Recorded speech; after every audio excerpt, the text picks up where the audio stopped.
So let's talk now about getting query string and post parameters and data from HTTP requests in Express. First, we want to have a clear picture of what we're talking about when we say query string data, post data, JSON data being posted. This is actually important because we're handling the HTTP request ourselves on the server. So when the browser sends, for example, a GET request, and we're talking about the query string, well, that appears in the URL up in the browser. You've probably seen this, have used this, question mark, and then name equals value and ampersand between each. When the browser actually builds the GET request, however, what you'll see is the query string is here in the header of the actual request. So we need to then parse the HTTP request, pull out that data, and put it into a format that we can use in our code. And by the way, cookies are also come along for the ride, any cookies stored in your browser. Then in the case of posting data, when you have a form on a web page and you hit the submit button, the browser forms a post. It's not a GET, it's a post, and the content type is application/x-www-form-URL encoded. I know, that's kind of crazy. But all that really ends up meaning is the query string is moved into the body of the HTTP request. So you no longer see it in the URL because it's no longer part of the URL, but it is essentially the exact same data sitting in the body of the request. And then when you end up sending JSON data from the browser, maybe using a tool like jQuery to help you send some JavaScript objects on the browser side, on the client side, well, then you end up with a content type of application/JSON, and your actual JSON, the string, is also in the body, much like it is when you're posting a form. So each of these things has to do with the format of the HTTP request, and so in order to get the data out, we're going to need some middleware, in some cases, in order to process this part of the request, the body itself, in these cases, so that we can then work with the data. For starters, query string is by far the easiest because the Express request object already parses it out for us.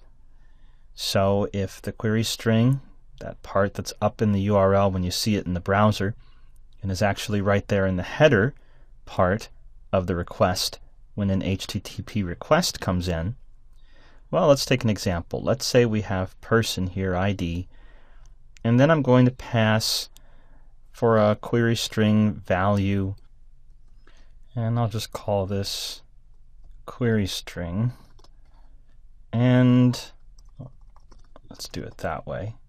And we can then say request REQ, which is our request object in this case, dot query dot whatever it is we expect in the query string, the name of the name value pair in the query string. So I'll just say query string just for demonstration purposes. So now that means that this object should end up having the query string value. And any name value pair will then be parsed and attached to this query object that exists on the request wrapping object that Express provides, and the query object will just be empty if there is no query string. So let's go over here. I'll do just a paragraph tag, or let's do an H2. Be a little bit bigger, and we'll say query string value equals, and we called it QString on the object. So when this GET request happens, if there's a query string value in the HTTP request, it will attach it as this property on the model object and the object that we have available to the view to my HTML page there, my EJS file, and then I'm giving it the value. This is where we get the value from the query string. So I'll go ahead and run this. I have no query string. I'll say Querystring equals 1, 2, 3, and there it is. So this generated an HTTP request that included the query string in the header, and so that was parsed and made available to me in Express via the .query object as a property on the query object. Make sense? That's pretty simple. However, if we want to deal with a form being posted or with JSON data being posted, we'll need to be able to parse the body of the HTTP request, and that's not something that Express is doing just out of the box. So that means we'll need to go back to our middleware. We need something between the request and the response, something that will look at the request, give us access to that information, parse that content of that HTTP request for us so we can work with it. We could do it ourselves, but there's already stuff available. So we'll look at body parser. There are actually more than just one of these body parsing middlewares, but the idea is that it will parse the body, exactly as we talked about, of that request. And so we can look at the fact that we can install it with npm install body parser. So let's go ahead and do that. npm install body-parser, and I'll save that because we're going to use it. Downloads off of npm, and now it's available in my node modules folder. Well, that's great. So how do we use it? Well, it's a module, and in this case I am going to actually need to require it because it isn't just going to work like a view engine does. It's not going to automatically hook. So I'll just do that.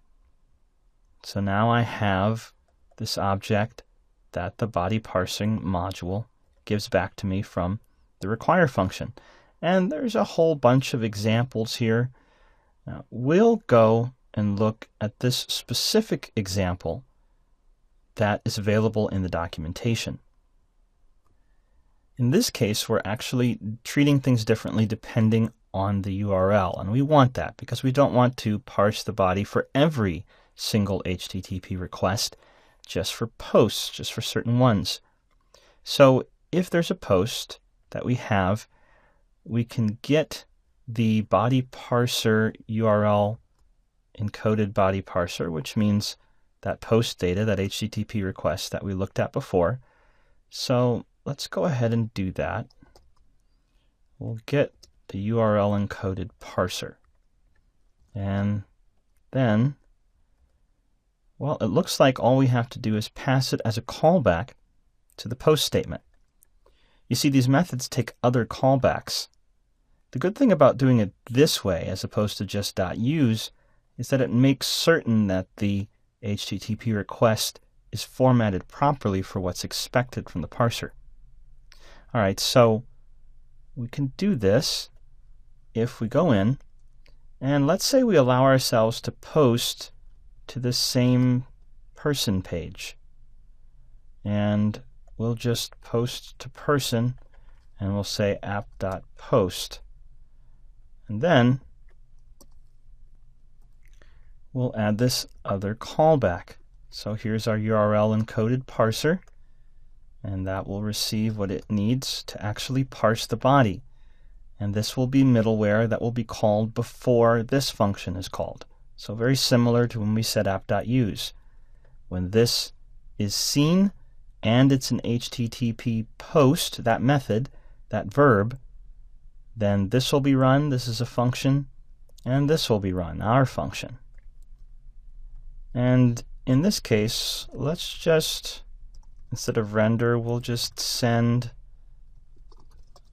a message to the screen instead of going out and grabbing an EJS file.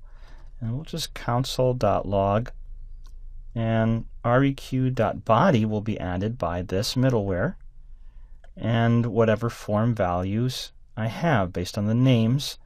So let's say that we're going to post a first name, last name. So we'll console.log first name, and we'll console.log last name.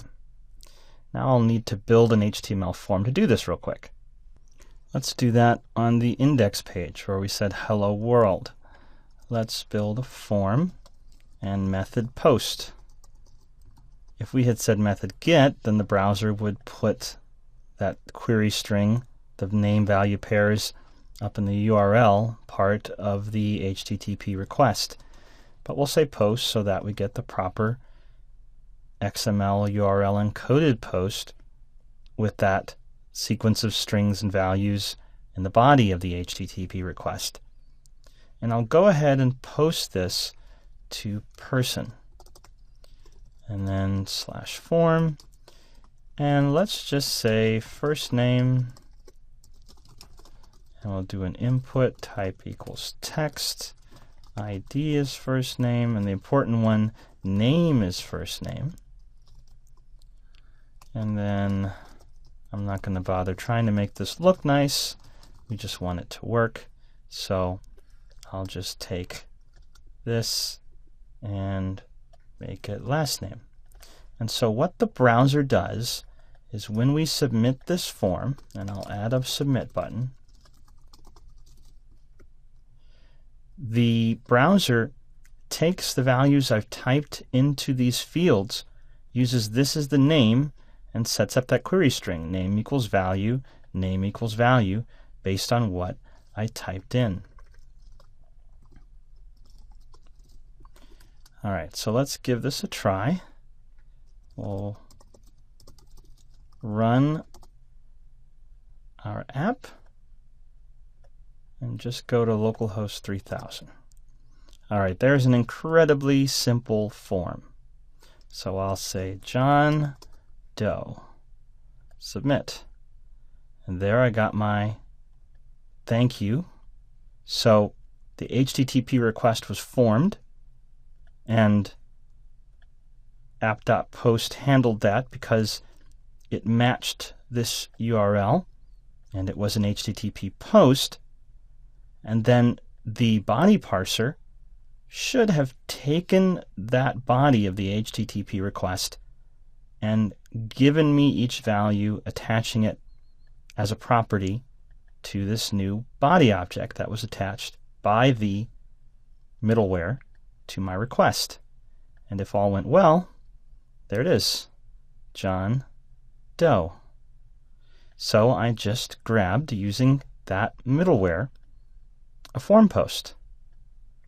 That's pretty cool. All right, so let's handle one more scenario. There are plenty of other utilities and frameworks and browser client-side JavaScript frameworks that want to send data in that third scenario, that third format, in HTTP post, but that contains JSON data. So it's in content type of application /JSON. Well, we can handle that if we go back. There is this JSON parser idea. So the body parser, this middleware that we've just loaded from NPM, we can say JSON parser equals body parser.json. That will get us a function that we can use in some middleware. And so app.post, let's post to person JSON, just as a different one. The JSON parser will handle getting that from the request, and then we'll call next, which will give me my next function to run. And I'll just say, thank you for the JSON data. And then we'll do the same thing. The body will be that JSON object that we send, converted into a JavaScript object. All right, so we're ready to receive some JSON data from person JSON. Let's go do that. We'll do this very simply. I'll just use jQuery. That's one of the easiest ways to set up very quickly a post of this kind. jQuery, if you're not familiar, is just a JavaScript library that we primarily use in the browser. And remember, this code that I'm writing here in the HTML isn't being run by Node. It's being run by the browser. If I had put the delimiters, then EJS would be running that inside Node. But instead, this will be part of the final text sent as the response, and so this is what's sent. So I can say Ajax, and then I can say type is a post. And this is just a jQuery quick way to put together a post. Then I can say the URL, and we said person JSON. The data, well, I need it to be a string of JSON data, and since JSON.stringify is just part of any JavaScript engine, because it's part of the JavaScript core of functionality, and the browser understands this as well. Other JavaScript engines do that are embedded in the browsers. So I'm sending some data. I can say my data type is JSON, and then I can say my content type is application/JSON. So here I will be sending this data converted to a JSON string. We'll create an HTTP request that's a post to this URL with this content type. And then Node will get that HTTP request, run it through the middleware, which will pull out the body and parse that JSON that's in the body, and then this function will run and I'll have that data available to me. So if I just go back and refresh and blank, and that means I made a silly error. There it is. I need to have the script tag actually be complete, because the self-closing script tag would have caused a problem. There. All right, so the page loaded, and there it is, Jane and Doe. So on the load, I didn't even bother waiting for a click or something like that. I just ran this post, and it was able to take this data from the browser, which was converted to a string by the JavaScript engine running in the browser. The browser sent that HTTP request, and then the JavaScript engine running on the server was able to take that data and convert it back into JavaScript objects. See how that moved between the two? Pretty slick. So I've handled query strings, a form post, and JSON data via application/JSON. What do you think? Pretty straightforward, and that gives me a lot of different ways already to build an application and to deal with standard kinds of things that we need to do in software applications. And all of that done fairly easily by downloading some utilities like Express and Body Parser from NPM and just using them. All right, let's move on.